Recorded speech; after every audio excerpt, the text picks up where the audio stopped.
Hi all, welcome back to the final whistle then for the latest Leicester City news, and the fixture changes have been announced by the FL today regarding the Championship, League 1 and League 2. So we're going to discuss Leicester City's fixture changes, what everyone's thoughts on them. There's still no shirt released. Leicester City are very much snail pace at this point, aren't they, when it comes to getting everything done. We're also going to chat about the speculation today on Wilfred Ndidi for £5 million, Everton and Man United. Well, they're looking to bloody get him on the cheap. Is it a wage problem? That is the big talking point on this one. But hit the like button as always. Subscribe to the channel if you're new and you haven't subscribed already. Please get down and do so. If you're watching us on playback, let me know your thoughts on everything we discussed during the show. But yeah, that is it. So, let's see who's in the comments. So, Caleb, how are we, mate? Hope you're good. Kyle, how are we? So, firstly then, let's get on to the fixture changes. So, they've been announced for Leicester City today. Obviously, there's been 5 fixtures changed for Leicester City for TV and another cup game one as well. So, yeah, so Charlton Athletic away is stuck with the Saturday, the 23rd of August. Kickoff has been put early to 12:30 p.m. Live on Sky Sports Football, by the way, that one. Let's have a look where the second one is. So, Birmingham City, the Midlands derby, East Midlands versus West Midlands. That one has moved to the Friday, the 29th of August, which is going to be an 8 p.m. kickoff as Leicester take on the newly promoted Championship side. Clibo, how are we?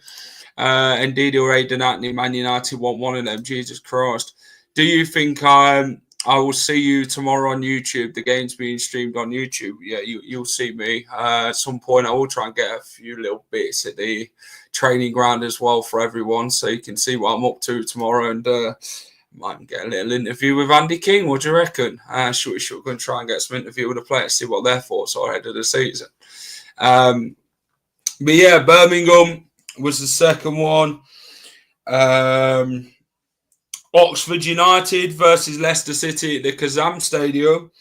That one is Saturday, the 13th of September. That's another 12:30 kickoff. Bloody hell, all these 12:30 kickoffs. I think Leicester City have only got one 3 p.m. kickoff, from August to September, by the way. Leicester versus Coventry City, the M69 derby, the one that everyone's looking forward to. That one will be Saturday, the 20th of September, live on Sky Sports Football, 12:30 kickoff, so another 12:30. Leicester then take on West Brom at the Hawthorns on Friday, the 26th of September, kickoff 8 p.m. Also, Leicester will take on Huddersfield Town, which is going to be on Sky Sports Plus. They're taking on Huddersfield in the Carabao Cup tie round 1 on Wednesday, the 13th of August. So put them in your dates. I've got the calendar thing on my phone, so that'll be one. So Preston's the only one that's going to be a 3 o'clock kickoff. I think it's like 8 out of 9 Leicester's fixtures are very much not even a 3 o'clock. So, wow. Okay. Dawn, how are we? Hope you're well. I think we'll be looking out for you on camera. Well, I'll be somewhere there and about, let's be honest. But yeah, let me know which championship games you're looking forward to out the first 5 out of the ones that have been released today in August and September. Is anyone going to any of them? Let me know.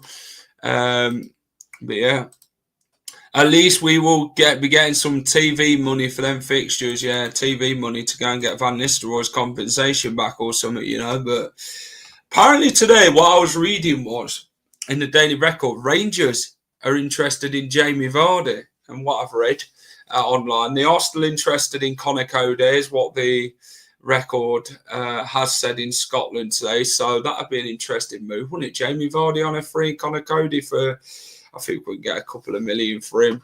If anyone wants to come and chat, I have left the the link in there. I've started it now, so yeah, come in and have a chat with me regarding Leicester City. Did you see what Vardy wants in money? No, I've not seen it. I've not seen it at all. Let me try and get it up, actually, the Daily Record. Let me try and get it up and we can chat about it, but that's an interesting one. I've also been chatting with Ben Jacobs today, actually, on the Wilfred Ndidi situation, so Daily Record. Ooh. Trying to get it up here. I think it's Daily Record Sport, I believe. Where is it? Where is it? Where is it? Where is it? Where is it? Where is it? There it is, the Jamie Vardy one. That one. That's what I want. That one. Right. I saw that Harburg versus Leicester has been cancelled. Leicester City are going to Austria, though, aren't they? When is it? Next Sunday? I think it is. There's not really been much in pre-season announced, though, have they? But it's crazy. Rangers on the brink of free transfers as Vardy remains to be keen, according to them. So, Rangers... Where's the Conor Cody part? Where is it? I'm just trying to get it up now. So Conor Cody also looks set to arrive, with the Leicester Mercury reporting that Leicester are keen to offload the centre-back. The 32-year-old's his final year of this deal, with reports that the Foxes are desperate to sell the England international, is amongst the high earners at the football club. Sporting director Kevin Fairwell is leading the charge to sign Conor Cody. Brought him in to Wolves and Everton previously, and he may not be only Leicester's ex-man making a move to Glasgow. Jamie Vardy is now reportedly keen on a move to Ibrox after interest from the Glasgow Giants, reports the Daily Mail. The Light Blues are said to be amongst the clubs chasing the 38-year-old, and he becomes a free agent. Russell Martin is in need of a new striker, with bros Igmane and Cyril Dessers potentially heading for the exit. So, yeah, an interesting one there then regarding Conor Cody and Jamie Vardy with the record there. Yes, Caleb, I'm good, mate. Thank you. How are you? If you had to make a prediction now on where Leicester City will be at the end of the season, where would you say roughly? I would say 10th, depending on the manager we have in charge. So, this is with the points deduction, isn't it? So, say we get 12 or 15, I think we'd finish in the playoffs. I mean, if we manage to somehow pull it off and get away with it, I think we finish top of the championship. But if we get a heavier points deduction than that, say minus 25, minus 30, mate, I feel we're banging trouble. Let's be fair. It's like the third year in a row. I remember that stormy weather they had to stop them last year when they cancelled. Now it's time to hear with our friendlies, Leicester. Yeah, Austria had it, didn't they? And then didn't Thailand have it as well? The horrible weather. I think it was like a tsunami or whatever it was over there. It's one of them seasons, isn't it, to be fair? But yeah, we didn't really. Yes, I'm good, Caleb. I'm good, thank you, mate. How are you? Also, Reese, how are we, mate? Hope you're good. Reese, I have left the link in the chat. So if you or Clibo want to come on, mate, and come and chat with me, feel free. I've left the link in there. So if you want to come on and have a chat. Terry, I will see you tomorrow, my friend, at the training ground. we will come and have a chat with you. We will come and do a few bits with you, Terry, mate, to talk about what your thoughts are ahead of the new season, what your thoughts are now, going into it and all that. So if you're up for chatting with me tomorrow, mate, then feel free. Let's get on to this man, Wilfred Ndidi. Everton and Man United want £5 million Ndidi deal. So £5 million. So his release clause from Leicester, the relegation clause, is £9 million. But today it's been reported that Everton and Manchester United are looking to get a low ball deal done for £5 million. That is apparently due to wages. When I was talking to...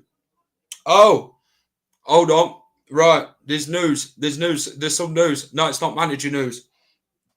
Jelly Ten Wooler has departed Leicester City to join Premier League side Brighton. So that's in the last couple of minutes, by the way. The goalkeeping coach has just left Leicester City. That's breaking news on the final whistle.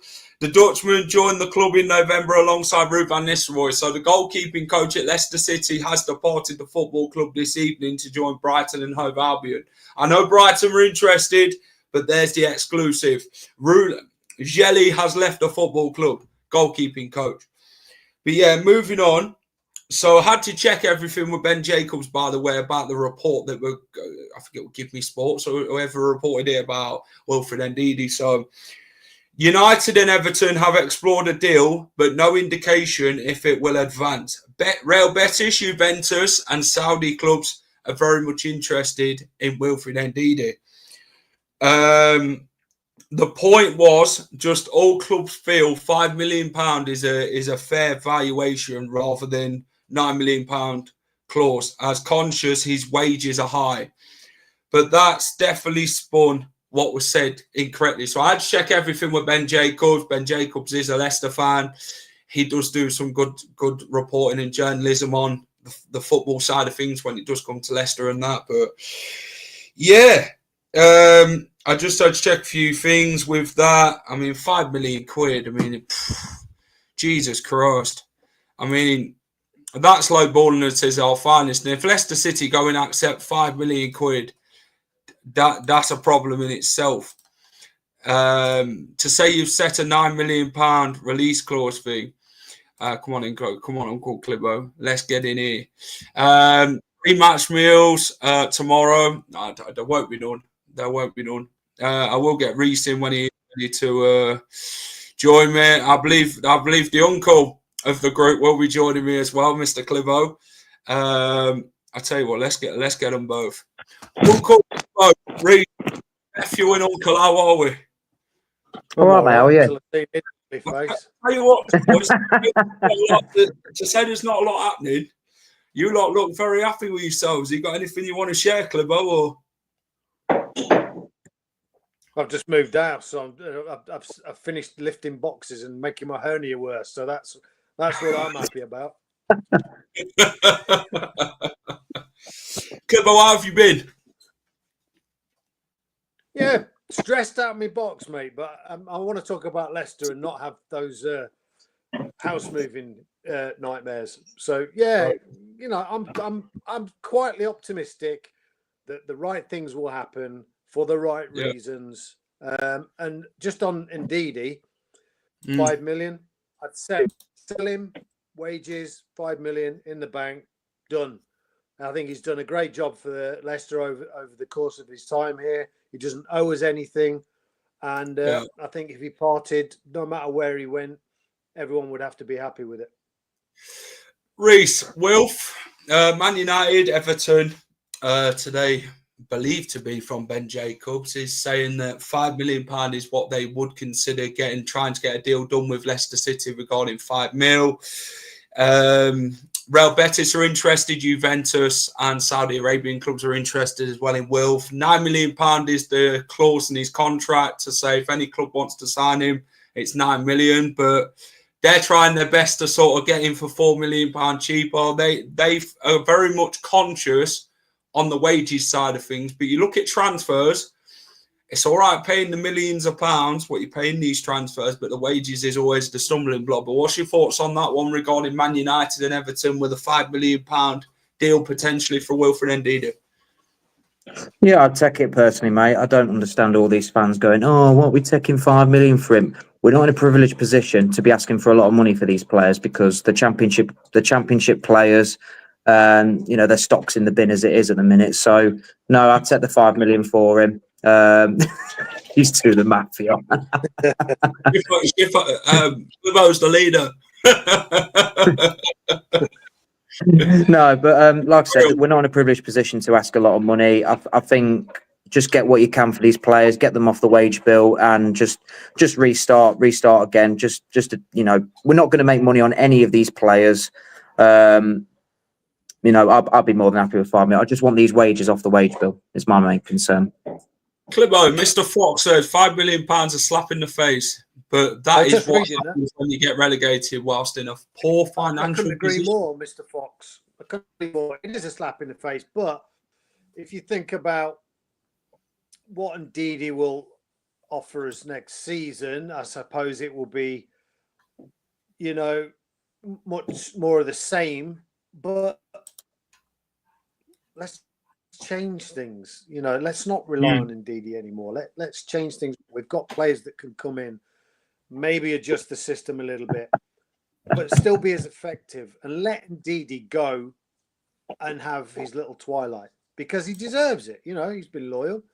But let's also look at the fact that he was a free transfer last season. I know you've mentioned it, Jack, on the channel, but we can't get away from the fact that we couldn't give him away last season, or else he would not have signed for us. Touching on last season, right, so the Evening Standard have come out this evening. Exclusive, Manchester United explored a move for Wilfred Ndidi last summer, by the way. Manchester United were working on a deal to sign Wilf last summer before he signed a contract with Leicester City. The defensive midfielder has been linked to a cut price move to Man United or Everton. Previously explored a deal which Ndidi knocked back for some reason. Ndidi became a free agent for 3 weeks after the summer, prompting interest from West Ham, Fulham and Everton. United were keen on signing him on a free transfer, but eventually agreed a 3-year deal with Leicester, which included an option for a 4th year. But yeah, what's your initial thoughts on that with Man United now coming back in for him? It was believed that he did reject them last season but then again, Reece, does that always come down to the wage situation that Man United wasn't going to give in to the wage demands? Oh yeah, I think that's exactly what the situation is. They're not willing to pay the wages that we were willing to pay him. It's all about money at the end of the day. That's what football is nowadays. It's all about how much money you can earn. It's not about ambition, So I feel like, if he had any ambition, he'd have gone to the big, Man United, the biggest club in England, or on joint with Liverpool. So, but I think at this stage of his career, it's all about getting as much money as you can. So, and I think it's like what Uncle Clever just said. If you can't get rid of him on a free, and you've only put a £9 million release clause in his contract, I just take the 5 million. I think Everton would be a good move for him. I do think he would get in their team as a little holding midfielder, breaking up the play and stuff, because you've got Idrissa Gueye, who's coming around to 33, 34 years old. So I think that would be a good move for him potentially. But again, are Everton willing to pay 60, 70, 80 grand a week for him? I can't see it personally. And this is the problem that we've got. We're going to have to wait. So you got players like Winks. We're not going to get any more. No one's going to come in from this summer because he's on stupid wages. We're going to have to wait to next season because he's only got 12 months left on his deal to get him out of the club. And that's more money we're losing. So again, it's the poor situation that the club finds itself in by giving out stupid money. I disagree. I think what you've got to look at with wages, Reece, is not necessarily the figure that he's getting paid at Leicester City. What you've got to look at with somebody that age is the length of his contract. So if they said, we'll give you a 3-year deal on 50 grand a week, or Manchester United say, we'll give you a 2-year deal on 60 grand a week, the maths, it's better to go for the lower wage but with a longer contract, because overall you earn more money. And I don't think any club, and he can't expect to be earning 70 grand at any club. I mean, football players are fickle, and they are, let's say, on the greedy side. Let's just to say we're human beings, and if we were offered the same situation without being mental, you would take it because short career. But realistically, when you're becoming the twilight of your career, you're looking about length of contract, because all of a sudden players start to think, crikey, my career's nearly at an end. If somebody's offering me 40, 50 grand a week, but I'm going to play for 3 years, I'm already a millionaire. You would hope that they would go, this is more sensible option. You can never have too much money, though, Uncle Carl. You can never have too much money. I'm not a materialist, but I've never had millions of pounds, so you don't know. But at the end of the day, at some point when they were children kicking a football around, in their brain it switched on that this is what I want to do forever. They're not going to do it forever. So as you're coming to the end of your career, it's like when you're coming to the end of your life, I suppose, you start to value it a little bit more than you did when you're kind of your age. And I think that's the same with footballers and football. That original I want to stay with you actually on this one. EFL is putting its foot down. My dad's scared about his club Leicester, saying what are they going to do sanction-wise. You've seen what they've done with Sheffield Wednesday, the EFL, over the last week or so regarding the transfer embargoes. I think they've got 3 now, haven't they, to the name with the mess that's happening there. Long City yesterday, another one that they've got a free transfer window embargo as well on them. Wow. How long do you realistically think it will be for Leicester, and what do you kind of think the sanctions are going to be, or do you think Nick DeMarco can pull off an unbelievable pull again? Well, I think Nick DeMarco is going to play an integral part of what's about to happen. I think he will damage limitate, but something me and Reece have been talking about is playing devil's advocate. What would you rather have, the points deduction or the transfer embargo? Now, for me, I'll take a 2 transfer window transfer embargo over the points deduction, because I still think with the right coach, they'll have the best team, not the best squad, but the best team in that division. And if you can keep them fit and not play sillies in the cup competitions, I think you get out of that league. Fair enough. Reece, what's your thoughts on it? I mean, where do you kind of see it going now? They've actually done what they've done Sheffield Wednesday. Hull have been sanctioned for missing a payment. God knows what they'll do to us. Nick DeMarco has beaten them before.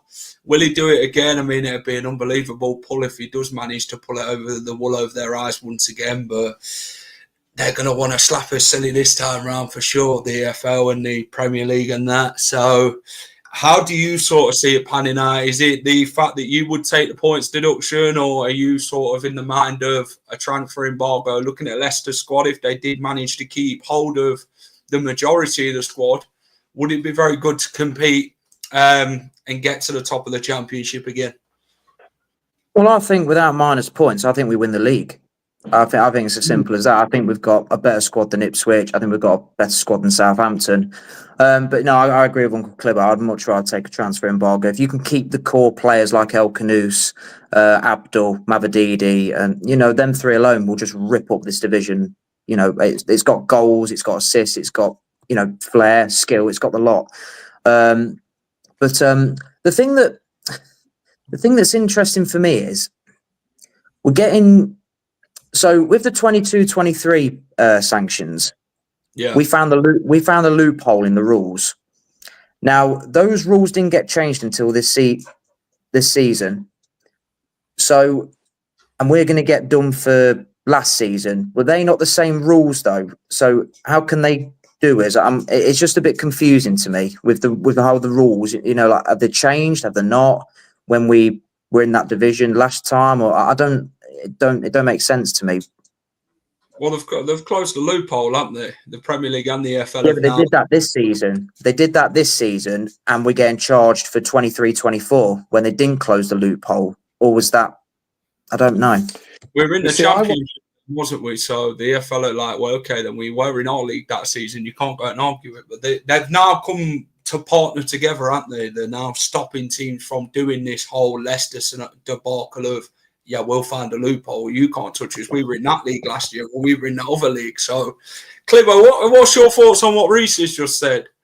Well, it is really confusing, but I did watch a video on YouTube. I think it's a guy that you've had on your channel a few times. He had Nick DeMarco's mate on, financial guy, and he was saying he said we should stop using the word loophole because it's suggestive, isn't it? It's suggesting. Kieran Maguire. Yes. Yeah. It suggests that you've done something wrong, sneaky. So there was no loophole. No. We just abided by the rules. So we're not going to be sanctioned for that. What he was saying is we're going to get sanctioned for pretty much going forward for two major breaches, which is massively worrying because that means you're not talking now about a points deduction or a transfer embargo. It's potentially both. Which to me rules out any potential of promotion.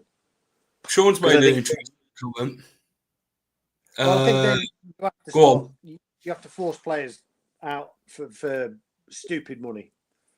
Yeah, I agree. Supplement wages. Yeah, it's true. Was going to say that it can't charge us retroactively, but the league is going to argue that no matter which league we were in, there's a breach. Plus, we refused to submit a business plan to the EFL, and obviously Leicester did hand in their books late, didn't they, Reece? It has been said, even though they supposedly have done it on the 19th, and then all of a sudden it gets pushed under the pile somehow when they supposedly added it in on the day. I mean, what does that tell you? Does that tell you we're kind of guilty of something, that we're kind of hiding something here? What's it sort of tell you with Leicester? A bit under pressure? Well, again, I'll go back to the rules. Yeah. I'll go back to the rules, like, because obviously they tried to charge us last season, saying, "Oh, you're going to be in breach," but we weren't under no jurisdiction. Is it jurisdiction or so? I can't pronounce the bleeding word. So that's why we didn't submit our accounts or something. So like, no, I can't pronounce the word. But that's the reason why we didn't submit our accounts, because we weren't in the EFL, but we also weren't a Premier League club. So that's why we said, well, no, we can't put a business plan on us. But it just seems a bit of a mess. And again, you can't blame us for taking this route because every other club would do the same.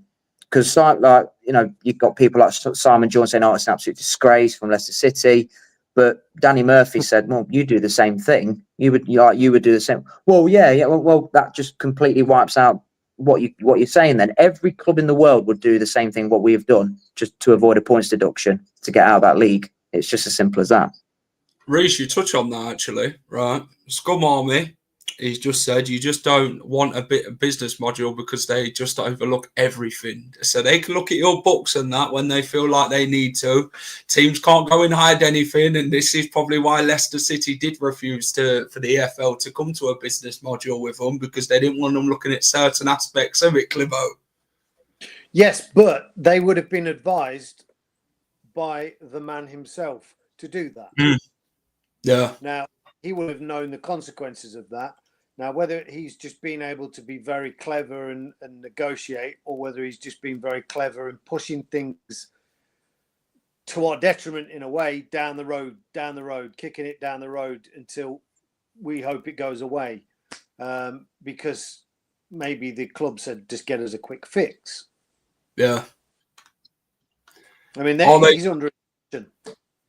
Are they doing us for 22, 23? They can't go back and do No, us they for. can't do it for that one.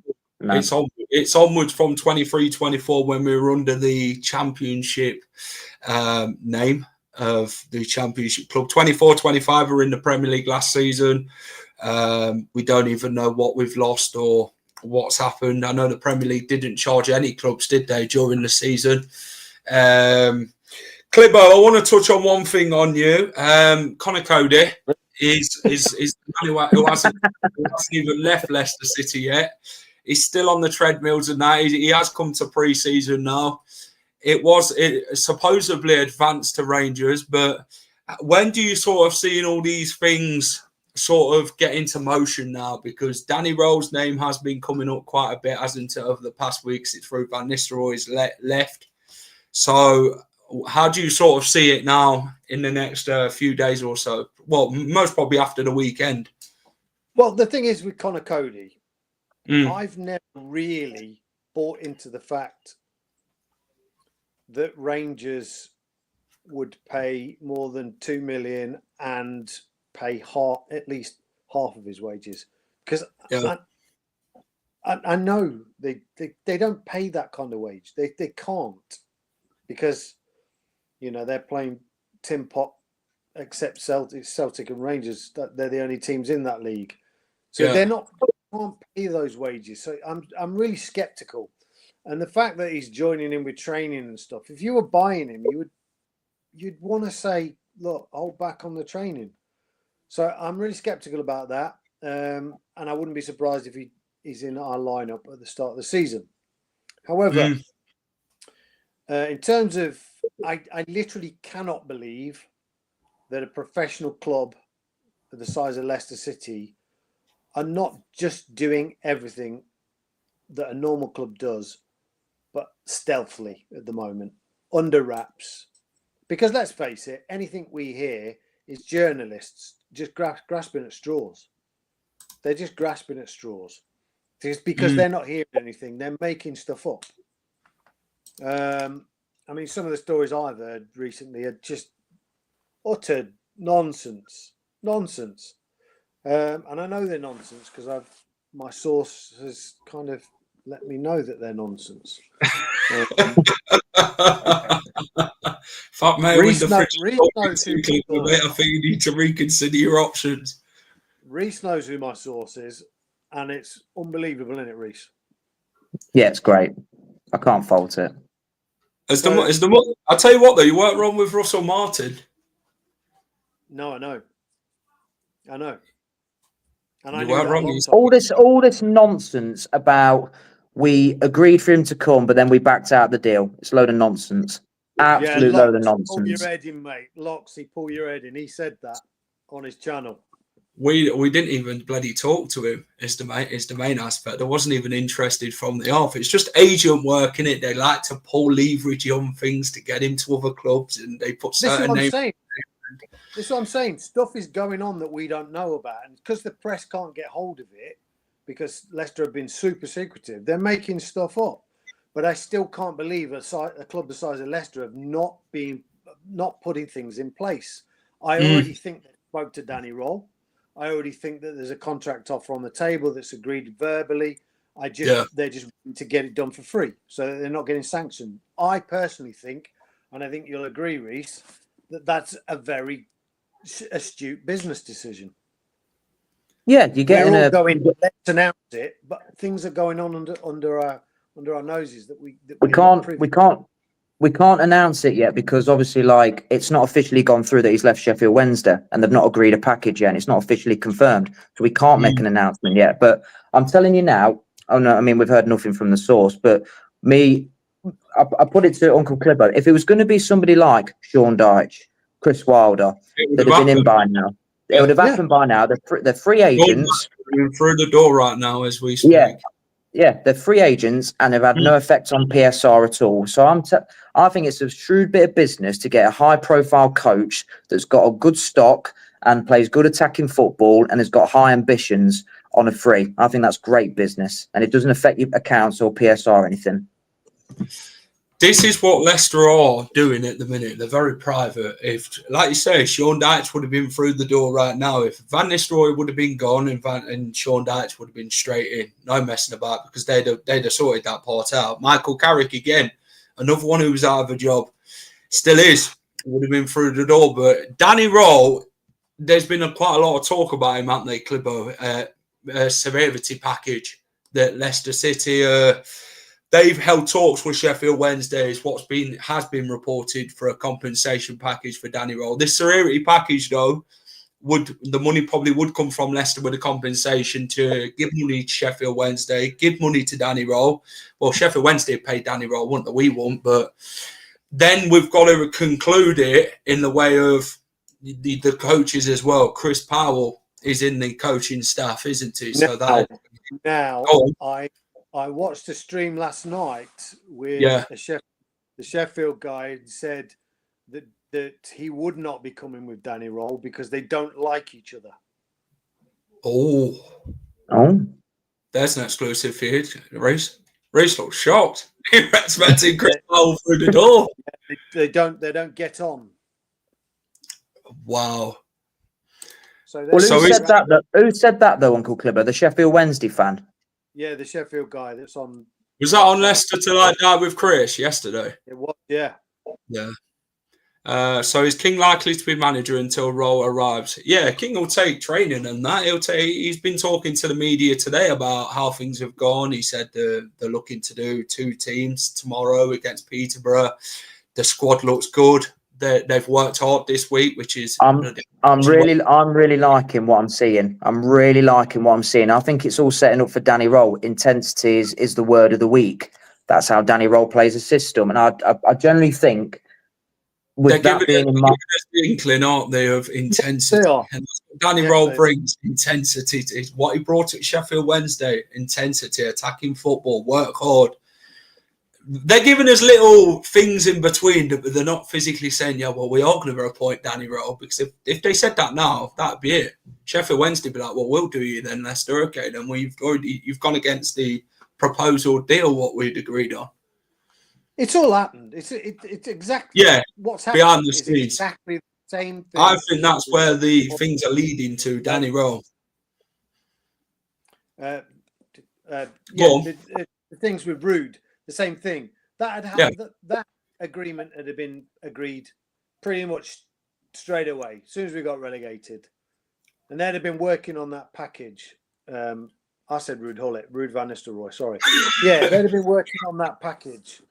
And it was just waiting for it to be announced. Everything's done, sewn up. I'm quietly confident that, well, I know that Top wants Rohl. And I think Top will get. Roadkin wanted Dyche, but then all of a sudden, I've heard a different thing on Sean Dyche from what I was talking to one of the journalists today about Leicester and Dyche, and it's not one I would want to really discuss on here, if I'm honest with you. But I've been messaged something about Sean Dyche's and Leicester City, but it's not. It's all of a sudden points back to Danny Rohl again, because I think this is what they're holding out for. They're waiting for Sheffield Wednesday to confirm he's actually left. Yeah. So then Leicester can move quite quickly. Then it's done. I think Leicester will offer them, because basically what they're waiting to do is officially in a position where you don't have to offer them compensation. But I think what will happen is like a gentleman's agreement where Leicester offer them some money, given the fact that they are in the shit, for want of a better word. I think there'll be a little bit. I do, Reece. I do. I think there's honour amongst men. I'm not shaking my head at you. I'm shaking my head at this comment. Is that going to be another Graham Potter incident? Well, last time, Graham Potter, they put all their eggs in one basket, didn't they, Clibbo? They could have gone for Corberan at, what was it, £3 million or whatever it was. We could have paid West Brom. But then we ended up with Steve Cooper because Graham Potter just gave up in the end. He didn't want it, and he basically didn't like the sort of structure and what Leicester City was giving him on a plate. We don't mind as long as they learn from it. I mean, what's happened has happened. We can expect it. So we've all got to grow up, put a pair of big boots on and get on with it. You know, I've finished hurting from last season now. I've got on with it. But the idea that we don't learn from it will enrage me. I'll be fuming if we haven't learned from it and we carry on making the same mistakes. What I'm doing is I'm giving the club the benefit of the doubt. I don't know why, but I'm giving the club the benefit of the doubt that all the shit is going on in the background, and we're just not being told about it. And then come the beginning of the season, let's go. Let's try and sort of, get behind Danny Rohl. And I don't understand. I mean, I can point out some things with every manager where there'd be a negative, but I am starting to struggle to see why people are quite so negative towards him. Guy's got, I mean, when I heard about him, I looked all his stats and everything and looked at actually what he has done. And you have to say that he's not one of these people that's become a footballer, a manager. This guy has played shit level football, got into coaching, coached at the highest level, Champions League winning level, and he's worked with some of the greatest coaches of this generation. And he's took a team that was bottom of the league to at one point into the playoff positions. I mean,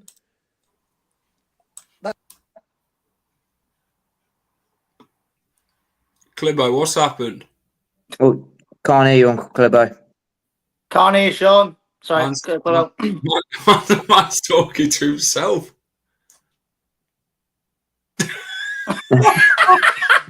What an outtake this is for Final Whistle's outtakes.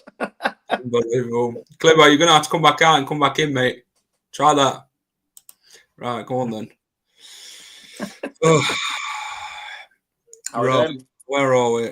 How is that still favourite on the betting odds? Because no one's betted on him. I know we're Sky Betty's favourite. Danny Rohl's favourite with William Hill and Odds Checker and everyone like that. But is he back? Clibbo? I'm back. Hey, there we go. Right. Very weird. There's no chat of Sean Dyche. The thing is, Ross, the betting only goes up or down depending on how many people bet on these people. That's how odds work. They get sort of favoritized that amount of times people bet on it. Until it goes suspended on these people, then you know something's happening. But the betting's just been the same for the past few days. Yeah, it is. Do you know why it is? It's because obviously the name keeps getting mentioned all the time. And no one knows anything as of yet. So one day it's Dyche, then Rohl, then Dyche, then Rohl, then Rohl the Dyche. I mean, what it's going to end up being Rohl as manager and Dyche as assistant at this rate. Could you imagine? Or they end up taking turns and say, "I'll manage one week and you manage the next." But no, what we need to get this over the line, because if we're not careful, some other club can just randomly, like for example, I don't know. I'm thinking of a club. Just an example, Birmingham. I'm just thinking out of an example. They could sack their manager tomorrow. Roll like, hang on. They've got a project here with Tom Brady and that. He ends up going to Birmingham. So I just hope they get it over the line ASAP.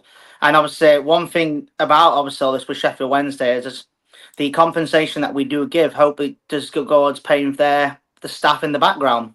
Because 2-3 months now they've not been paid. Obviously you feel for them. You really you feel for all the staff that work in the shop, that work in the turnstile. I know they don't wear that. I'm a mix up. There's no great games, but turnstiles everywhere, and you feel for them. It would be interesting if we do get Danny Rohl, because the first game of the season is ironically Sheffield Wednesday at home, and no matter how much the situation that Sheffield Wednesday are, you'll still see 3,300 down there. And obviously they'll be voicing their opinions on Mr. Chansiri as well. And so I just hope we get it over the line very soon. Until then, Andy King's the manager tomorrow against Peterborough. Do you know what? They've left it in good hands, to be honest. King is the club through and through. He knows his stuff. He has been working hard to coaching and everything like that. Let me click my bloody laptop charge wrong, so if I don't, it'll end up dead. We'll be taking over. Jesus, probably would be taking. That, Jack. Get it, put it on permanently. Yeah, I know. Yeah, but if I bloody blow the bloody wire, then I'm fucked basically. Kind of wire.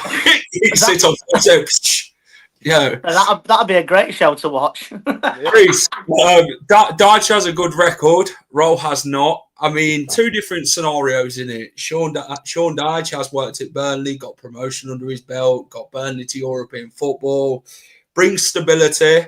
He's a character, isn't he? He's no messing about. You get what you get with Sean Dyche, and that's it. You know what you're getting. You're getting an experienced manager who would get this squad up. Let's be fair. I know the style of football might not be pretty because Brexit football is what it is. But Danny Rohl, you flip the coin. He was at Sheffield, coming at Sheffield Wednesday, only 3 points at the bottom of the table. They look dead and buried, certain for relegation, a club in an absolute mess. Saved them from relegation when they didn't look like they would do. And then the season after, they get 12th place in the Championship, and he built something at Sheffield Wednesday. So how do you sort of look at it with both managers? I can see the fundamentals of Sean Dyche. He's no nonsense. He'll work into the ground. He'll work you hard. But again, I think just what Danny Rohl's achieved with Sheffield Wednesday, with literally no money spent, and they're a poor side. They're probably a bottom three side. They're so poor, it's unbelievable. And look what he's managed to do with them. That shows that he's a good coach, and he can coach poor players into good players. And that thing about Sean Dyche has a good record, Danny Rohl hasn't. But Sean Dyche has been at top championship jobs with Burnley, and they've been the favourites to go up. Danny Rohl's not had that. He's literally at the start of his career, and he's already had a successful job at a poor team with no money. So that's why I'm very, very confident that if we get, because I do think we'll get a points deduction.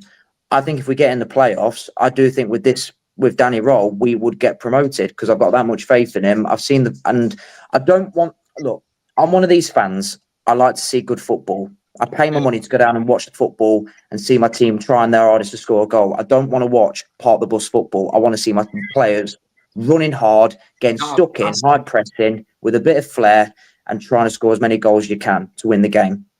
I mean, the aim when you go and pay your money, Brother Whistle, is you get your money spent, and you want to see your team score. It doesn't matter how ugly the game is, as long as that game finishes Leicester City with a win or going through to the next round of a cup competition. I'm not bothered. I have seen us play absolutely shocking and still win. There was a game, ironically, Sheffield United, the other side of Sheffield. That won't be a bad signing, though. I don't think that'd be a bad signing. If you looked at him at Sheffield Wednesday, Shea Charles, he was fantastic under Danny Rohl. Southampton weren't keen on giving him a chance, but then he went to Sheffield Wednesday, gave him the opportunity, still young, still learning, progressed, developed under Danny Rohl. That's what Danny Rohl can bring to Leicester. You got Fatalwus, you've got your Mongas, you've got Will Alves, you've got Goldings, you've got Nelsons, you got all these young players who are willing to learn and develop, and they've still got a lot of experienced players around them. Clibbo, Danny Rohl is. People say, yeah, but Sheffield Wednesday, he hasn't done nothing compared to Sean Dyche. But if you look at the managers he's worked with and the pedigree of a coach working at Bayern Munich, he's worked at the German national team. He's worked under some fantastic coaches who are highly regarded in football.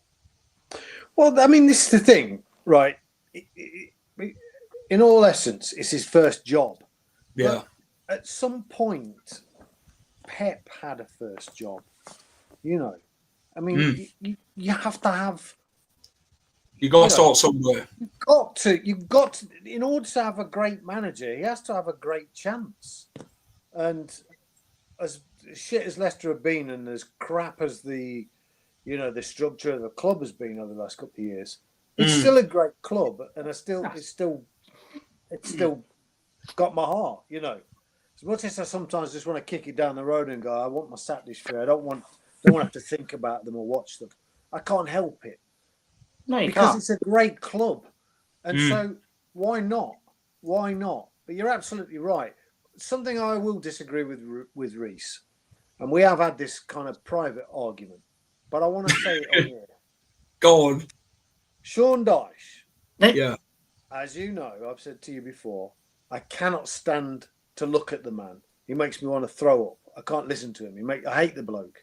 But Sometimes. What's it done to you? What's it done to you? Can't bear him. Poor Dyche. Poor Sean. Well, But- I think we got a special guest coming in. Jacko, is it Sean Dyche in the background? I can give a fuck who. But no, sorry. No. Anyway, I can't stand him. However, sometimes it's not what you Go on. want; it's what you need. Now, I also think if we got Sean Dyche, which we're not, but if he came in, there's no way he would play park the bus football. Why would you do that with a talented He won't. football team? Nah. A team that's progressive in its Yeah. nature in that division, he just wouldn't. So I don't get that point and why you keep. Because he's not got a track I don't record of get doing why you it. keep it doesn't matter. It's the teams he's played with. He's not played with a team in the Championship with as many talented forward playing players as we've got. I don't care what you say. How poor Dyche. I mean, what's it done to you? Like, Just can't stand personally? him. I can't stand him. Unless he tripped you up or something, or something like that. But, you know, I kind of get it. He's never had the players. He did work with his minimal resources at Burnley, though, when he first did go there. But He the had to point work is, with he's what he not going to had. play park the bus football with Leicester. No, And- it's and not. He He's had not an gonna play interview part of the where he football. said, "I'm going to play regressive football. I'm going to park the bus, and we're going to score 1-0." They would not. That comment is absolutely Yeah, that's spot fine. on. It is That fine. is I get it. absolutely spot on, That's Uncle fine. Clipper. I'm not having it. Sean I don't care what Dyche you're got them having. into I'm telling you, he's not playing Sean park the Dyche bus got them football into at Europa Leicester. League football. He got them into Europa League football. Did anyone come knocking for him? No, they didn't. Was it the qualifying rounds, not the Europa League? I mean, Leicester finished seventh. a few times when he were at Burnley. Remember it? Every time we'd sack Nigel Pearson or someone like that, it'd be like Sean Dyche. I love how you say every time we sacked Nigel Pearson. I love that. Well, technically, he got They would come up. Yeah, true, to be fair. But end of the day, whoever the new manager is, I mean, to be honest, with Danny Rohl, being from Sheffield around here, they love him. They absolutely love him, Considering you said earlier, Whistle, about Mr. Whistle, about, where they were. They have 3 points on the Isco geezer. He came in, didn't have an August transfer. No. Yeah, just January. I don't think again, I don't know if he brought anybody in. The revolution really started when they drew to us. Because everyone was expecting us to win 6-7-0 when we were top and they were bottom. And I said to you, Jack, I said, we ain't winning at Hillsborough. And we never do. Doesn't matter how good we are or how shit they are, we never win there. And I said to you, and you can back me up on this, I said, we will not win tonight. I said, we'll either lose or draw. And funnily enough, we drew 1-1. Their revolution started there, and you can hear them all going, Danny Rohl. Even when we beat them at the King Power. After the game, you'd have thought, I was there, Jack was there, I don't know if you two were there, you'd have thought that Wednesday won the game. They were passionate, man. 23rd in the league, and they were chanting Danny Rohl and stuff. And they probably will chant that when we play him, and if he is our manager. Some will be pissed off with how he's handled things. Let's be fair. There'll be some in the fan base that'll be pissed off with how he's going to be leaving Sheffield Wednesday, twerking for other clubs and that. But that's every job, I'm not saying Every manager's done it. Every manager's done it. Every manager does it. They do because they want When to. Pep leaves Man something, City, but- Man City fans, some will moan about him. You can guarantee it. Are we Yeah, still of course pissed at we are. Brian Little from 1994? Yeah, I am. So, it's obviously I was only one at this point. My dad tells me the story. But or Mark McGee going to Wolves, but that was funny because we went up and they didn't. But end of the day, it's business. End of the Enzo went, and we still. I mean, some of the fan base still love him. Some fans, he was crap at crap football. We won the I love him. championship. I love One day Enzo. when he was successful. He was poached because he was successful. Yeah, Exactly. we've had this discussion on a lot of other content shows about if you're such a good manager, people say, we're a stepping stone and stuff like that. Now, I'd rather be stepping stone. I love the picture, by the way. I'd rather be a stepping stone than just be a mediocre team. The thing is with managers, if they're getting poached by other clubs, it shows what a great job they've been doing. I remember Chris's show last night, ran about it to a Sheffield Wednesday fan, And I think he said about if Danny Rohl got poached about 1-2 years by a bigger club, that shows what a very good job he's doing. You don't get poached because you're doing shit or average. You get poached because you're doing something that they really like and what type of manager they want. So, Ross, yep, Jelly's left the football club, the goalkeeping coach. Leicester City have been very much getting rid of the goalkeeper. Brian Barry Murphy left a few weeks ago. Ruud van Nistelrooy left last week. Jelly has been on the verge of leaving, but now it is confirmed. So the only one who is now at the club still is Andy King of Ruud van Nistelrooy's backroom staff. So what do you think, Ross? I mean, if obviously Clibo spoke about Chris Powell and Danny Rohl not getting on. Pedersen's going to be taking the role at Sheffield Wednesday when Danny Rohl does leave, so he'll be there.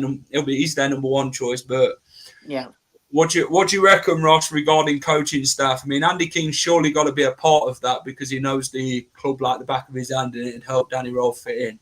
Absolutely. You know, obviously at the minute, as you said just before I came in, I was in Gorilla. We're listening about Andy Hughes is there as well.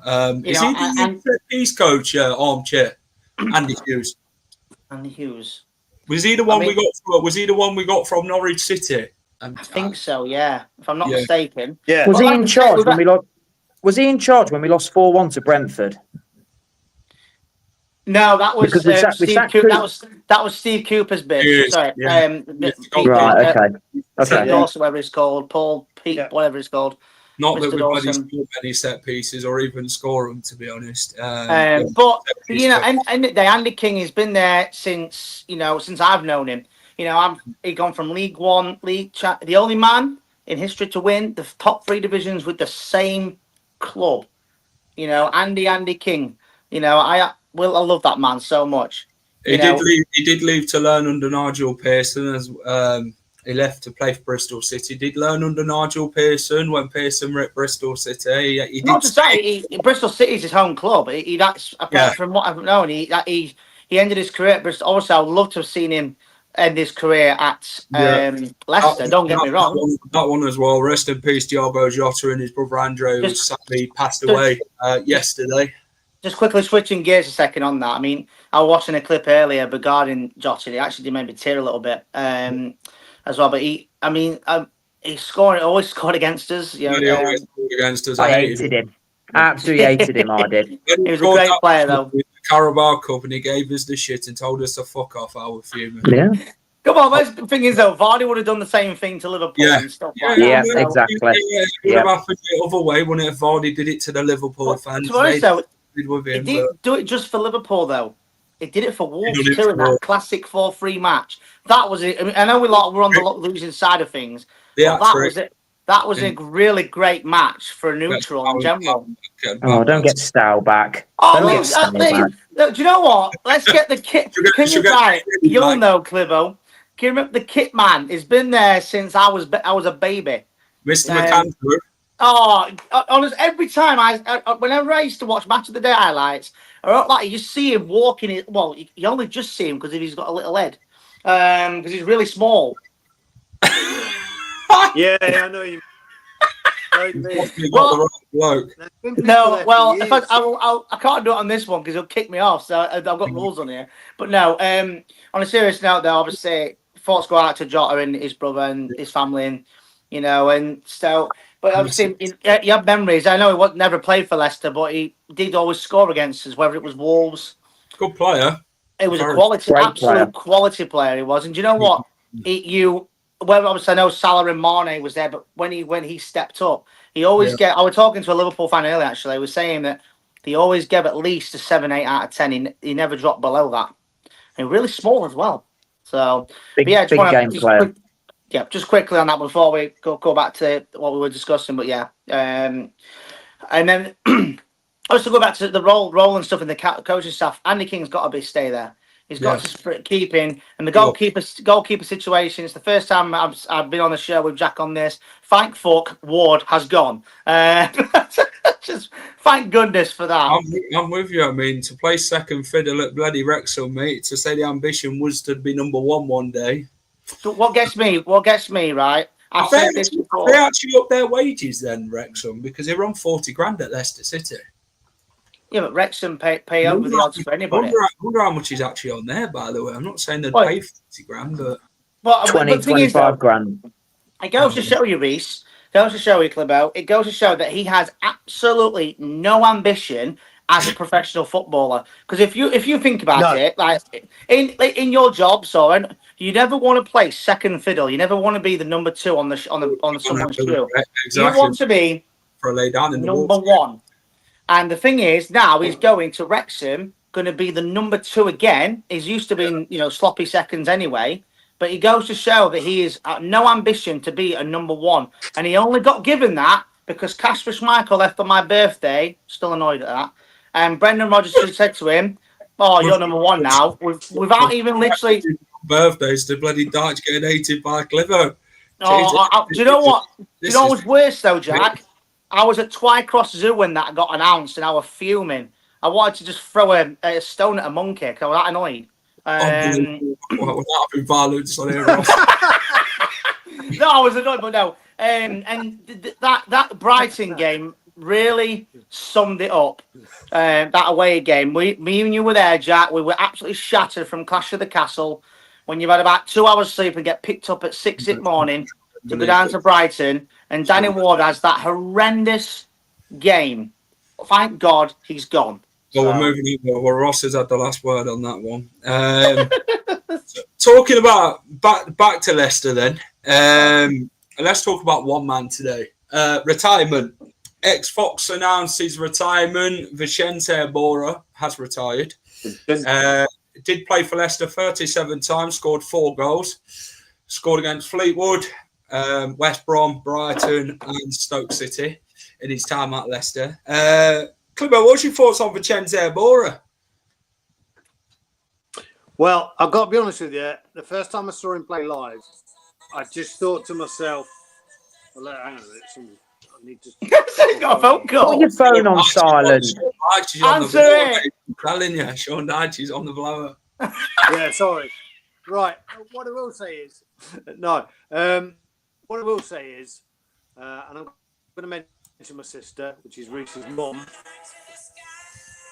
Oh, my God. Okay. Answer it. Sorry. Right. No. Like phoning from Clibo's house. It's my big sister. She's in hospital. Well, she's just come out of hospital. She's Reese's mum. So, but Iborra was her absolute massive crush, weren't it? And she's got this really beautiful picture in her house. And I just thought he was a solid player. I thought he had a really lovely range of passing. And I really enjoyed watching him play. Great player. And I was really sad to see him go. So good luck to him in his future endeavours. I haven't got any bad words to say against the guy. He came from sunny Spain. Where did he live? Saffron Lane. Yeah, I'm so good. It's on the Saff according to Paul. Well, Paul, you might want to knock on and get a cuppa, mate. But I must be loving that drink. Yeah, it's all right, mate. To be fair, it's quite. Is it a drink, Jack? Do you know what? It's all right actually. It says Celsius Live Fit peach vibe, so I'm getting that vibe for summer. I just realised you're all wearing glasses, and I feel left out. I need to get my sunglasses out. Yes, Vicente Iborra. Go on then, Vicente Iborra. Didn't really get given much of a chance at Leicester. Very much captain material. Played against Leicester before he'd signed, of course, in that Champions League game for Sevilla. What was your thoughts on Iborra as a player, Ross, at Leicester? Absolute quality. You know, someone else has got. Is that Sean Dyche saying get Clibo on the line? That's the trade. Clibo don't know what he's on about. No, I really enjoy watching Iborra, and obviously he had a good connection with the fans too, and he played against us obviously for Sevilla and stuff like that, and obviously he always gave his best. You never, let's be honest, in conversations you never said, "Oh, Iborra was crap," or "He's terrible." He always had a conversation about he was a good player. He's got good left foot on him. Yeah. Couple of goals here and there. So, all the best to Iborra. Bring him in. Bring him in. Get him and Andy King. Get him in the coaching staff, I tell you. That guy worked wonders. Reece, Iborra. Yeah, like Uncle Clibber said, my mum, I bought her a signed shirt from him. That cost me £300, and it's her favourite. It's her favourite ever birthday present. I think he just struggled a bit to adapt to the England climate, just a little bit. He was a very, very slow-paced player, but I think as a technical player, I think he was excellent. His passing, he was very calm in influence. And we signed him under Craig Shakespeare. But I think when Claude Puel got appointed as manager, I did say to him, I don't think you'll be seeing him as much. I think he'll be kind of shipped aside a little bit. But no, good technical player, a very handsome dude as well, by the way. I wish I looked like him. But no, good luck to him. I texted my mum earlier. She's absolutely devastated, and she was like, "I'm in an hospital bed, and I've just found out my favourite player ever's retired." Right, so boys, I'm going to leave the last one with you. What do we expect from the next week? I mean, the kit hasn't been announced yet, has it? When you do talk to people, they're saying the kit isn't announced. Probably Leicester City will play in their training wear tomorrow night in the football club. Because they haven't got a kit to play with. But Clibbo, what are you expecting in the next week then regarding Leicester? Do you reckon the new man will be in charge? Do you reckon it'll all be sealed the deal? I think within the next week, I think realistically you would have to say that something will have moved. I think The cookie will crumble. we've been building up for quite some time now, and I think under the radar, things have been happening. And I think if it isn't done within the next week, I am going to start to sort of question things a little bit again.